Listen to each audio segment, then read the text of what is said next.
Europe 1, il est 7h25.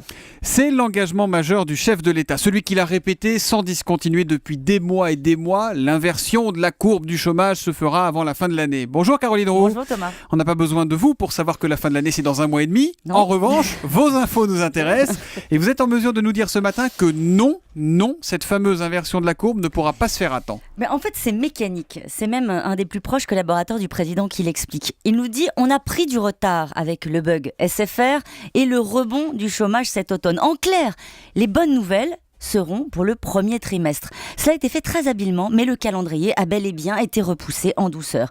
Comme me le dit un homme de l'ombre, le 31 décembre à 20h, François Hollande ne pourra pas s'adresser aux Français et leur annoncer qu'il a gagné cette bataille. Alors lorsque vous abordez le sujet au sommet de l'exécutif ou avec les ministres concernés, vous avez droit littéralement à un tir de barrage. L'objectif est maintenu, rien de nouveau à ce stade.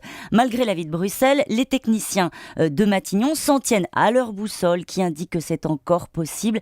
Ils savent en réalité qu'entre décembre et mars, il y aura la conjonction de deux éléments.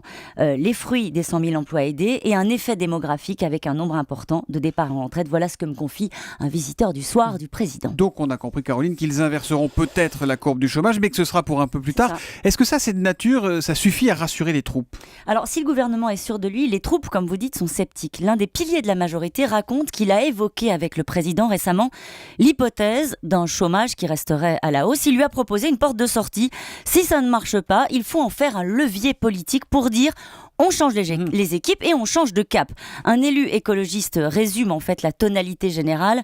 Un succès statistique ne fera pas un succès politique. Pour que dans chaque famille française on sente une amélioration, il faudra du temps et de la croissance. Le reste, vous savez quoi, ce sont des projections de techno. Caroline, il faut pas être de mauvaise foi non plus. Si François Hollande arrive à son objectif, même s'il a quelques mois de retard, ce sera quand même à mettre à son crédit. Mais naturellement, mais juste le président aurait pu se contenter de dire ma priorité c'est l'emploi. Il s'est en fait piégé en se braquant sur un calendrier précis pour démontrer qu'il savait où il allait. François Hollande n'est pas le seul à avoir fait cette erreur. Nicolas Sarkozy, souvenez-vous, avait promis lui aussi 5% de chômage à la fin de son quinquennat. La suite, on la connaît. C'était le double. Ne jamais fixer d'objectifs trop précis en politique. À chaque fois, les présidents s'en mordent les doigts.